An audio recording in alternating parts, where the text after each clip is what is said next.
Welcome to the deep dive. Today we're heading into, well, deep into the Amazon River. We're looking at one of its most mysterious creatures, the Amazon River dolphin. You might know it as the pink river dolphin.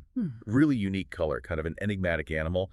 We're going to explore its incredible adaptations, but also the, frankly, urgent threats it's facing. That's exactly right. Think of this as a journey through the sources we've looked at.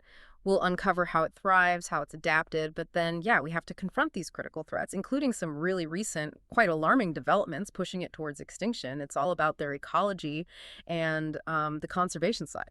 Okay, let's unpack this. When I started looking into this, the size really jumped out. The largest river dolphin species. Males getting up to, 2.5 meters, 185 kilos. That's substantial. But how does something that big move around in those, dense, flooded forests? What makes them so agile? That's where their unique biology is just fascinating. See, unlike marine dolphins, their neck vertebrae aren't fused. That means they can turn their heads a full 90 degrees. 90 degrees, seriously. Seriously. Combine that with these large sort of paddle-shaped pectoral fins, and they can weave through submerged trees, tight spots. It's incredible maneuverability, absolutely essential for hunting in that complex environment, especially during flood season. Okay, so they can move, but the water's murky, right? How do they find food? Right, visibility is often terrible. So they rely heavily on echolocation. It's maybe less powerful than ocean dolphins, but they produce very rapid clicks, perfect for finding prey close by. And their diet is amazingly varied. The sources list at least 53 fish species, but they also eat river turtles, even freshwater crabs. Wow, okay. Not just fish then. No, quite opportunistic. And what's really interesting is their social side. They've actually been seen hunting cooperatively, sometimes with other dolphins, like the tucuxi, sometimes even with giant otters. Like a little Amazonian hunting party. Sort of. And the sources mention they're quite curious, less shy than you might expect. They even play with things like sticks or bits of clay. So we had this picture of a highly adapted, intelligent, even playful creature, perfectly suited to its world. But, and this is a big but, here's where the story takes a really sharp, worrying turn. Despite all this, the IUCN listed them as endangered back in 2018. The population is declining. How does a species that seems so perfectly evolved end up in such trouble? That is the critical question, and the sources point to several major factors. First, there's direct conflict with fishermen. They compete for the same fish species, like tambaki, pirapitinga. Dolphins get tangled in fishing nets. Accidentally, you mean? Sometimes accidentally, yes. They get caught, exhaust themselves, and can drown. But other times, fishermen deliberately kill them if they're entangled to save their gear or their catch. And then there's this really disturbing practice that apparently intensified around the year 2000. What's that? Dolphins being killed specifically for bait, particularly for the pirakitinga catfish fishery. Some studies found like over 70% of dolphin carcasses in certain areas were killed just for bait. 70%. That's staggering. It's not just fishing conflicts, though, is it? There are wider issues. Exactly. Pollution is a huge one. Mercury dumping from industrial mining activities is a major concern.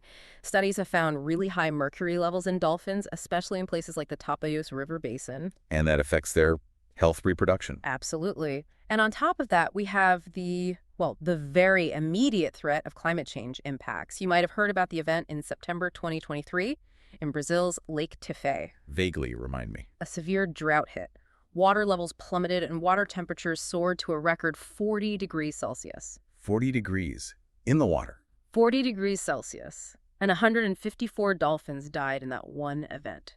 The leading hypothesis involves suspected toxins from algae blooms, likely triggered by the extreme heat and low water. Just devastating. And all this is on top of general habitat loss, deforestation. Precisely. Deforestation, dam construction, general human development.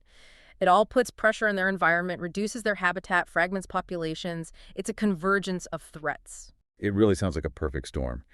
Is anything being done? Are there conservation efforts offering some hope? There are efforts, yes.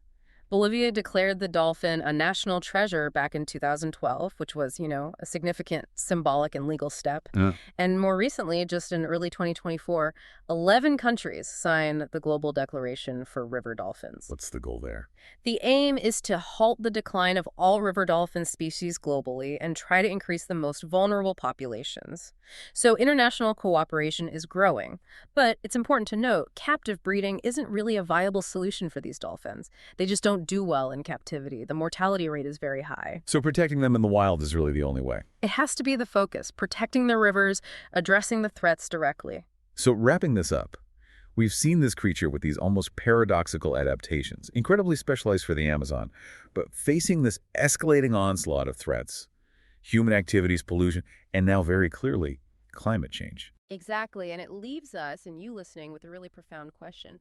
How do we balance our own needs development resources with the absolute necessity of protecting these unique, vulnerable animals? What's our responsibility here for a species like the Amazon River dolphin in an Amazon that's changing so incredibly fast, something we really need to think about?